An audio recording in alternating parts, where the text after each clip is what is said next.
I'm 41 years old. Married for 12 years. One daughter, 8 years old, golden retriever, small house in the suburbs. The kind of life that looks painfully normal from the outside. My wife, Emily, and I weren't perfect, but we were steady. We argued about bills, about whose turn it was to cook, about my habit of leaving socks everywhere. Normal stuff. Nothing that screams, "Your life is about to detonate." About a year ago, I decided to get in shape. My doctor warned me about cholesterol and blood pressure, and honestly, I was tired of feeling like a tired dad all the time. So I joined a gym. That's where I met Jason, my personal trainer. Jason was everything I wasn't: tall, ripped, energetic, annoyingly positive. The kind of guy who says things like, "Pain is weakness leaving the body." But he was good at his job. He pushed me hard. Showed me new routines. Talked a lot about recovery and stretching. He said stretching was the most underrated part of training. Funny thing is, he was right. Turns out my wife learned a lot about flexibility too. Just not from me. At first, Jason felt like a friend. We trained together 3 times a week. He asked about my family, my job, my daughter. I told him everything. Probably more than I should have. He told me about his life too. 29. Single. Lived in a tiny apartment near the gym. No real family nearby. One day Emily came to pick me up after a session because my car was in the shop. That was the first time they met. I remember it clearly because Jason suddenly became different. More animated. Smiling wider than usual. Emily can do that to people. She's the kind of woman who lights up a room without trying. Jason shook her hand and said, "Wow, you're the reason he wants to live longer." We all laughed. I even joked, "Maybe you should train her too. She's in better shape than me anyway." Looking back, that moment feels like the first domino. But at the time it just felt like harmless conversation. 2 weeks later, Emily asked me which gym membership I had. She said she was thinking of joining. Emily started going to the gym in the mornings. My workouts were in the evenings after work, so we rarely overlapped. At first I thought it was great. We were both trying to be healthier. Jason mentioned a few times that he saw her there. "Your wife's got good form," he said once while adjusting my shoulder position. I remember feeling oddly proud. Eventually Emily asked if Jason could help her with stretching exercises. She said she felt stiff after workouts. When she told me that, I actually laughed. "Yeah," I said. "That guy is obsessed with stretching." Looking back now, that sentence feels like something from a dark comedy. But nothing seemed strange then. Our life kept moving. School runs, grocery shopping, Netflix at night.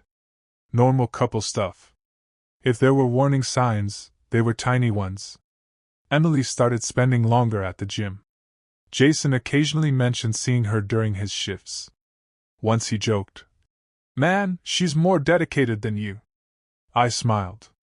Because at that point, the idea that my trainer and my wife could betray me together felt completely impossible.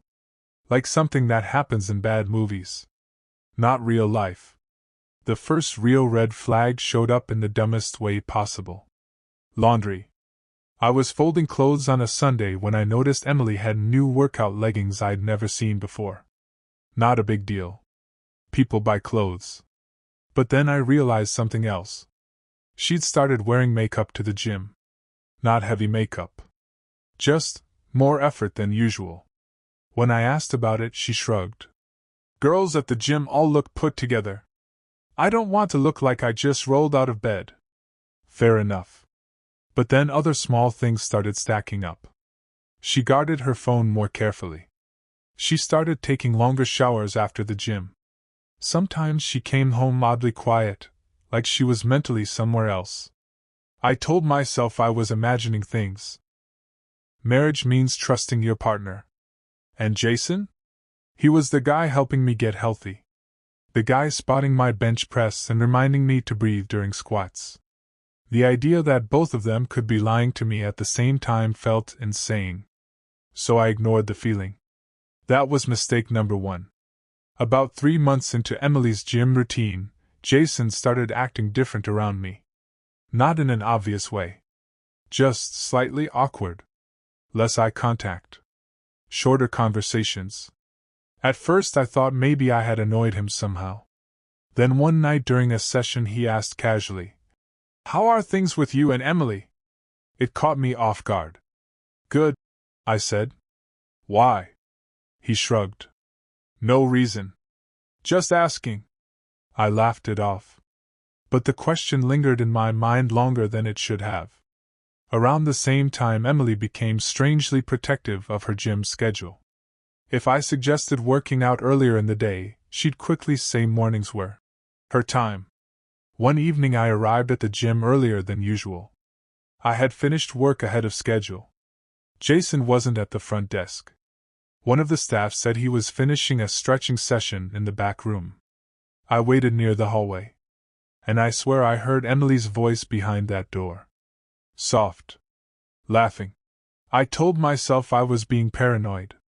Gyms are loud places. Music blasting, people talking everywhere. Maybe I imagined it. Still, when the door opened a few minutes later, Jason stepped out looking flushed. And Emily walked out behind him. Both of them froze for half a second when they saw me. Just half a second. But it was enough. Jason recovered first. "Hey man! Surprise early session?" Emily smiled too quickly. "Yeah, I was just finishing some stretches." Jason nodded enthusiastically. "Flexibility work. Super important." I remember the exact way he said it. Like he was trying too hard to sound casual. But I didn't confront them. I wish I could say I did. Instead I swallowed the weird feeling in my stomach and said, "Cool."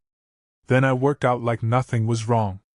Because the alternative, believing something was happening between them, felt too ridiculous to even consider.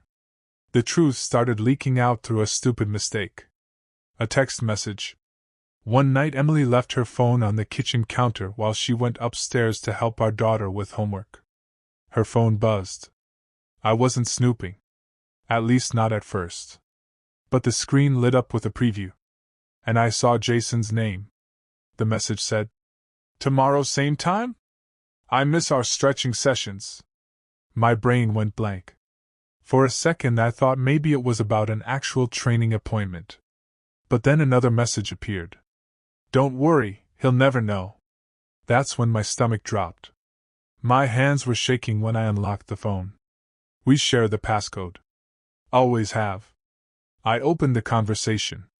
And suddenly I was looking at months of messages. Flirty jokes.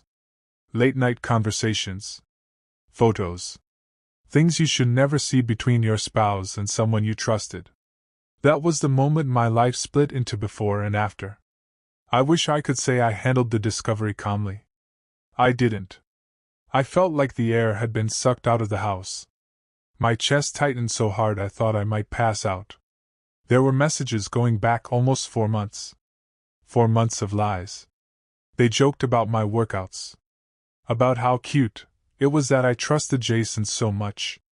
One message from Emily said, "He thinks you're helping our marriage."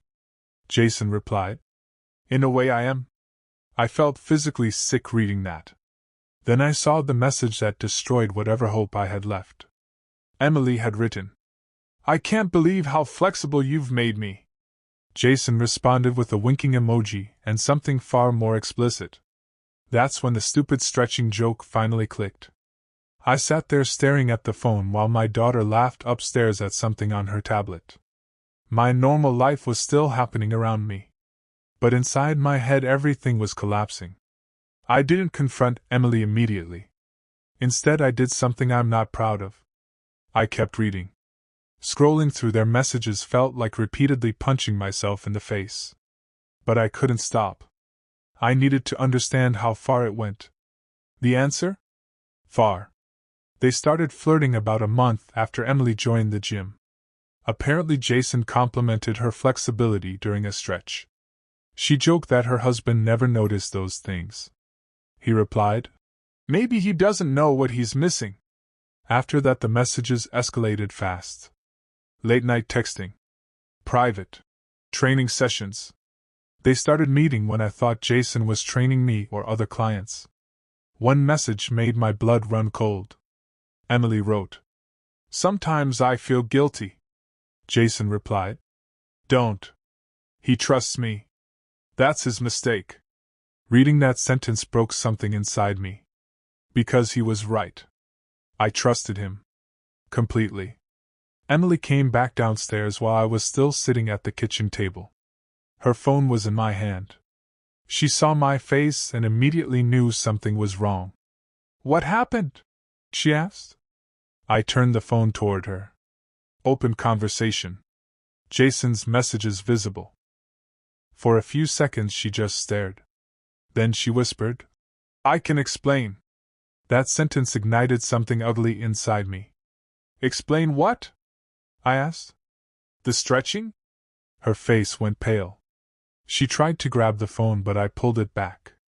"For months," I said. "For months, Emily." She started crying instantly. The loud, dramatic kind of crying that normally would have made me comfort her. But I felt completely numb. Like I was watching someone else's marriage implode. "Please," she said. "It didn't mean anything." I laughed. A harsh, bitter sound I barely recognized. "You slept with my trainer," I said. "And you did it while I was paying him." The confrontation lasted almost 2 hours. Mostly because Emily kept trying to soften the truth. At first she said it was just flirting. Then when I mentioned the photos, she admitted they kissed. Finally, when I read one of the more explicit messages out loud, she broke down and admitted everything. Yes. They had sex. Multiple times. Usually in the stretching room at the gym. Sometimes in his apartment. Once in our own house while I was at work. That one hit me like a truck. "You brought him here?" I asked quietly. Emily couldn't even look at me. She just nodded while crying. The humiliation was overwhelming. This wasn't just cheating. This was betrayal layered with stupidity. The man spotting my deadlifts was also sleeping with my wife.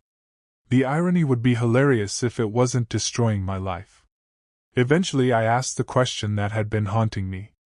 "Do you love him?" Emily hesitated. That hesitation hurt more than any answer. Finally she said, "I don't know." I felt something inside me finally snap. Not explosive anger. Just a quiet collapse. "I trusted both of you," I said. She kept saying it was a mistake. That it started as harmless flirting. That she felt lonely while I was working long hours. Excuses piled up like garbage bags. None of them mattered. Because the truth was simple. Every time I was sweating in that gym trying to improve myself, they were behind a closed door laughing at me. When that realization settled in, I felt smaller than I've ever felt in my life. Like the dumbest man alive. The next morning I confronted Jason. I went to the gym early. He was at the front desk talking to another trainer. When he saw me, his smile disappeared immediately. He knew. I walked up and said quietly, "We need to talk." We went into his office. I didn't yell. I didn't throw punches. Honestly, I was too exhausted. I just put Emily's phone on his desk and opened their conversation. He looked at the screen for about 3 seconds before sighing. Then he said something I will never forget. "Man, I didn't plan for it to happen." That sentence made my vision blur with rage. "You slept with my wife," I said. He rubbed his forehead like he was the stressed one. "It just happened." 4 months doesn't just happen. But apparently that's the story he chose. The aftermath has been messy. Emily begged me not to leave. She promised therapy, counseling, whatever it took. Jason got fired from the gym after I showed management the messages. Apparently sleeping with clients' spouses violates company policy. Who knew? Friends and family eventually found out. Some people blamed Emily. Some blamed Jason. A few quietly asked what I did wrong in the marriage. That part stung more than expected. Because deep down I keep asking myself the same question. What did I miss? How did I become the punchline in my own life? Right now Emily and I are separated. I moved into a small apartment. Our daughter knows we're having grown-up problems. That's the best explanation we can give an 8-year-old. Every morning I wake up feeling like I'm living someone else's nightmare.